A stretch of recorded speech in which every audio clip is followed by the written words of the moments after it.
அமைதி தவழுவதற்கு வராகியின் வழிபாடு முக்கியம். அது எண்ணிலிருந்து ஆரம்பிக்கணும். 26ஆம் தேதியிலிருந்து 4ஆம் தேதி வரை ஆஷாட நவராத்திரி என்று வருகிறது.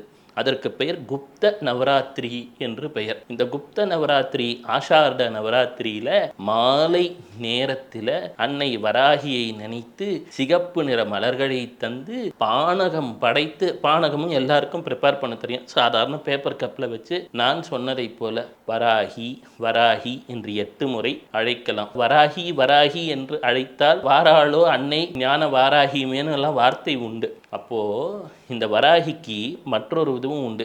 ஓம் ஐம் ஹ்ரீம் க்ளீம் வாராகியை நமக.